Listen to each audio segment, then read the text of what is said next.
கிருஷ்ணகிரி பாலியல் வன்கொடுமை தொடர்பாக மேலும் இருவர் கைது செய்யப்பட்டுள்ளனர். கிருஷ்ணகிரி அருகே 12 வயது பள்ளி மாணவியை பாலியல் வன்கொடுமை செய்த வழக்கில் மேலும் 2 பேர் கைது செய்யப்பட்டுள்ளனர். இது தொடர்பான முழு விவரங்களை எமது செய்தியாளர் விஜயபிரபாகரன் வழங்க கேட்கலாம். ஜெயபிரபாகரன், இது தொடர்பான முழு விவரங்கள். கிருஷ்ணகிரி அருகே தனியார் பள்ளியில் என்சிசி பயிற்சி முகாமிற்கு சென்ற 12 வயது மாணவி பாலியல் வன்கொடுமை செய்யப்பட்ட சம்பவம் பெரும் பரபரப்பை ஏற்படுத்தியுள்ளது. இந்த வழக்கில் முக்கிய குற்றவாளியான சிவராமன், நாம் தமிழர் கட்சியின் முன்னாள் நிர்வாகியான சிவராமன் இன்று கைது செய்யப்பட்ட நிலையில் இந்த வழக்குகளில் மொத்தம் ஆசிரியர்கள், பயிற்றுனர்கள் என மொத்தம் 9 பேர் கைது செய்யப்பட்டிருந்தனர். தற்போது மேலும் 2 பேர் கைது செய்யப்பட்டுள்ளனர்.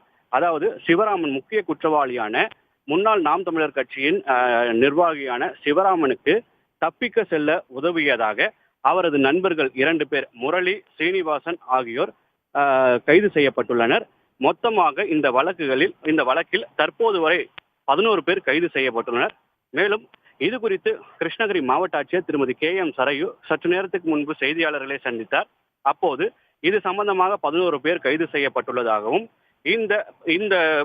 இதில் பாதிக்கப்பட்ட மாணவிகள் மற்றும் அவர்களின் பெற்றோர்களுக்கு மாவட்ட நிர்வாகம் சார்பாக கவுன்சிலிங் கொடுக்கப்பட்டு வருவதாகவும், மேற்கொண்டு பள்ளி கல்வித்துறை மூலமாக விசாரணை மேற்கொள்ள பள்ளி கல்வித்துறைக்கு அவர் உத்தரவிட்டுள்ளதாக தெரிவித்தார்.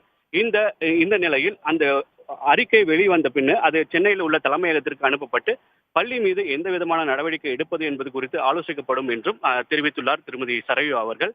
இந்த வழக்குகளில் தற்போது வரை 11 பேர் கைது செய்யப்பட்டுள்ளார் என்பது குறிப்பிடத்தக்கது.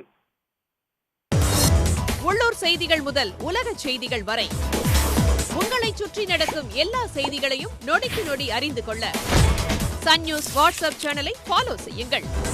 QR கோடை ஸ்கேன் செய்து சன் நியூஸோடு இணைந்திருங்கள்.